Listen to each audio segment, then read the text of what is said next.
Winters हों और हम पंजाबियों के घर साग ना बने। अस्सलामुअलैकुम, welcome to the kitchen of chef Iqra Rafiq. I am your food ninja. Complicated recipes को आप लोगों के लिए क्विक और आसान बनाना इज़ माई मिशन। इसलिए आज मैं आपको बनाना बताऊंगी कि ऑथेंटिक तरीके से आप लोग साग किस तरह बना सकते हैं with full of tip and tricks. आप लोगों की तरह मुझे भी हमेशा से यही लगता था कि साग बनाना दुनिया का मुश्किल तरीन काम है, लेकिन जब से कुलिनरी मेरी ज़िंदगी का हिस्सा बनी है तब से मुझे कोई भी चीज़ मुश्किल नहीं लगती। चीज़ें शायद सिर्फ देखने में ही मुश्किल लगती हैं, या फिर हम ऐसे लोगों को देखते हैं जो कि मुश्किल तरीके से काम कर रहे होते हैं तो हमें लगता है कि नहीं यार ये चीज़ मुश्किल है। जैसे मेरी मम्मा जो है, मैं अपने बचपन में देखती थी कि वो साग लाती थी इतना सारा, उसको क्लीन करती थी, उसको कट करती थी, उसको वॉश करती थी, फिर उसको ओवरनाइट कुक करती थी, फिर अगले दिन सुबह उसको घोटा लगाती थी, फिर उसको तड़का लगाती थी।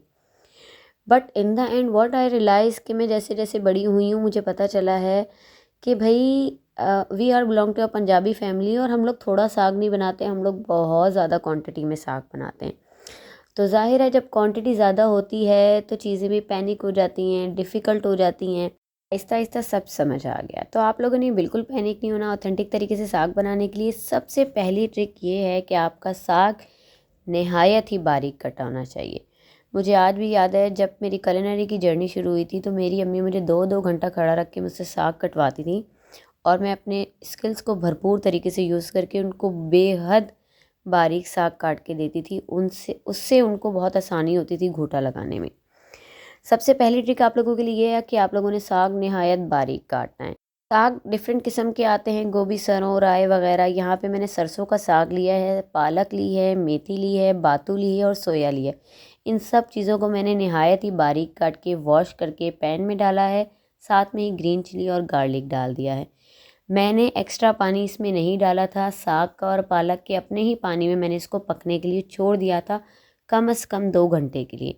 कम से कम 2 घंटे तो इसको रिक्वायर्ड होंगे कि इसके अंदर से सारा कच्चापन ख़त्म हो जाए। जब पानी बिल्कुल सूखने पे आ जाएगा तब मैं इसमें घोटा चलाऊँगी। आपका सेकंड टिप और ट्रिक यही है कि आपने घोटा चलते हुए चूल्हे पे लगाना है। चूल्हा बंद करके, चूल्हे से साग को उतार के ठंडा करके फिर घोटा आपने नहीं लगाना।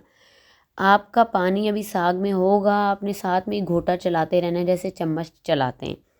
घोटा आप चलाते जाएं, साथ साथ ही आपका साग का पानी भी खुश्क होता रहेगा। इससे आप थकेंगे भी नहीं।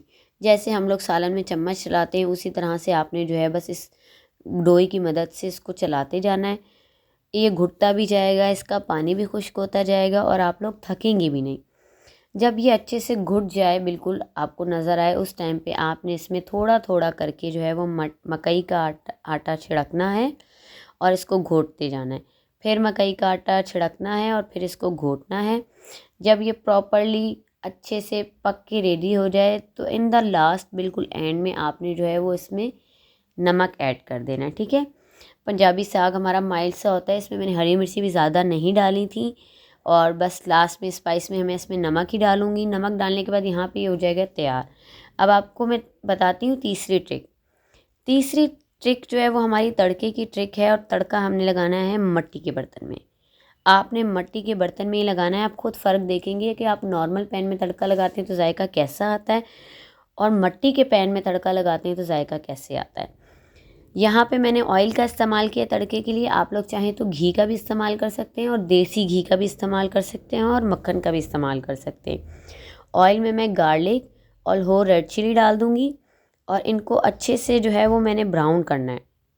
गोल्डन ब्राउन ये जब हो जाए तो मतलब इसकी खुशबू आनी चाहिए आपके किचन में। जब इसकी खुशबू आ रही हो तब आपने इसमें साग डालना है और साग को तड़कना है। साग को तड़कने के बाद इसको कम से कम आपने 5 से 10 मिनट तक इस मट्टी के बर्तन में दम देना है और फिर खाना है। आप देखेंगे, आप कहेंगे इतना मज़े का टेस्ट। आपको ये साग बिल्कुल बिल्कुल ऐसा लगेगा कि हम पंजाब में इस तरह का साग खा। साग के ऊपर आप मक्खन डालें, देसी घी डालें। यहाँ पे मैंने तो मक्खन डाला है, मुझे मक्खन के साथ साग बहुत मज़े का लगता है। साग के साथ मकई की रोटी खाएं, चावल की रोटी खाएं या चावलों के साथ भी खाएं। Totally up to you. इसको खाएं, इसको एंजॉय करें। तो अच्छी लगी है तो लाइक, कमेंट और शेयर करना आप लोगों ने नहीं भूलना। इस सर्दी ये साग बनाएं, ट्राई करें और मुझे कमेंट में बताएं कि आप लोगों को कैसा लगा। इस तरह की मज़ीद वीडियोस देखने के लिए आप लोगों ने मेरे चैनल को सब्सक्राइब कर लेना है।